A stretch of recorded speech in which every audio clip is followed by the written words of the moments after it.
All right, everybody, welcome back. We're diving into something a little different today, something that a lot of you have been asking about, Yeah, it's definitely been a hot topic. making some extra cash and specifically renting out your driveway. Turning that unused space into a moneymaker. That's it. We got an article here, Renting Your Driveway, a simple way to earn extra income. And honestly, it's got me intrigued. Definitely an interesting idea, Yeah. especially these days. Right. I mean, we're always looking for creative ways to, bring in some extra money. And this seems like, well, this is almost too good to be true. Yeah, I mean, at first glance, it seems like a pretty simple concept. You've got an empty driveway sitting there. Why not make it work for you? Exactly. So that's what we're going to do. We're driving deep into this whole driveway rental thing. We want to figure out how it works, if it really works, the real deal.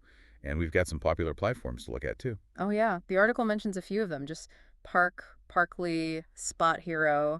Those are some of the big players in this game. So let's break it down. First things first, how does this whole thing even work? I mean, you list your driveway online, people park there, and you get paid. Is it really that simple? It's surprisingly straightforward. Yeah, you basically hit the nail on the head.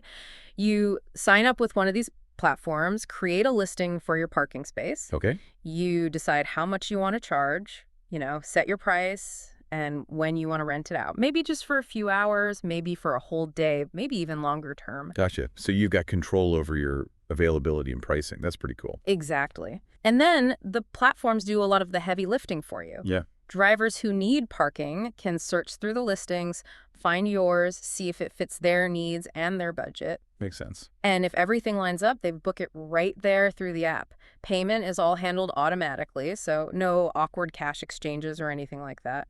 Oh, that's nice. So it's all very, very streamlined. You mentioned pricing. I mean, how much can you actually make doing this? Because the article throws out some pretty enticing numbers like, you know, $10, $30 a day, maybe even $400 a month. I mean, is that realistic or is that just like best case scenario kind of stuff? Yeah, those numbers are definitely attention grabbing. I think it's important to remember that it's going to vary a lot. Location is a huge factor here. I mean, think about it. If you're in a busy city center, near a stadium, a concert venue, an airport, places where parking is always in high demand, Right. you're going to have a much easier time finding renters and you can probably charge a premium. But if you're in a quiet suburban neighborhood, you're not going to see that kind of demand. So the earning potential there is going to be much lower. Yeah, that makes sense. Supply and demand, right? Exactly. Uh, It's also about timing. If you can rent out your space during peak times, like, say, a big game day or a concert, or even during holiday seasons when parking is scarce, Yeah. that's when you can really capitalize on that high demand and maximize your earnings. I mean, the article even mentions homeowners in cities like New York or London raking in hundreds of dollars during those are really busy periods. wow, that's amazing. So there's definitely potential there. But the article keeps using this term passive income.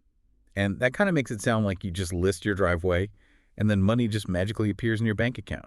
Right. It sounds a little too good to be true. Yeah. It's not quite that hands-off. I mean, yes, the platforms do handle a lot of the logistics, like we talked about, the bookings, the payments, even offering some insurance coverage. That's helpful. But passive doesn't mean you do absolutely nothing. I mean, you're still responsible for keeping your listing updated, communicating with the renters, maybe answering their questions, making sure they know how to find your place. Right. Making sure everything runs smoothly. Exactly. And, let's be honest, nobody wants to park in a dirty or cluttered driveway. So there's going to be some upkeep involved. Yeah, fair point. I mean, it's your property. You want to make sure it looks presentable. Absolutely. Okay, so there are things to consider beyond just having an empty driveway. Mm-hmm. What about the things the article doesn't really talk about? Like, what are the potential downsides here? Because, I mean, things could go wrong. Oh, definitely. That- I mean, you yeah. have to think about liability. What happens if a car gets damaged while it's parked in your driveway? Who's responsible for that? Yeah. Or what if you have a dispute with a neighbor over parking? Somebody thinks a renter is blocking their driveway or something like that. Right. I hadn't thought about that. Those are real possibilities, and while the platforms do offer some protection, it's important to look into your own insurance coverage, maybe talk to your insurance agent and make sure you're fully covered. Okay, good to know. And it's worth checking local regulations too. Oh, right. Some areas might have restrictions on short-term parking rentals, or maybe your homeowners association has rules about it. It's better to be safe than sorry and do your research beforehand. Yeah, that's really great advice. So we've talked about the mechanics, the earning potential, some of the potential downsides. I mean, overall, what's your take on this whole driveway rental thing as a side hustle? Well, I think if you've got the space and it's in a good location, a high demand area, there's definitely potential there, but it's not a get rich quick scheme. Right. It takes some effort, it takes some research, it takes some planning to make it work.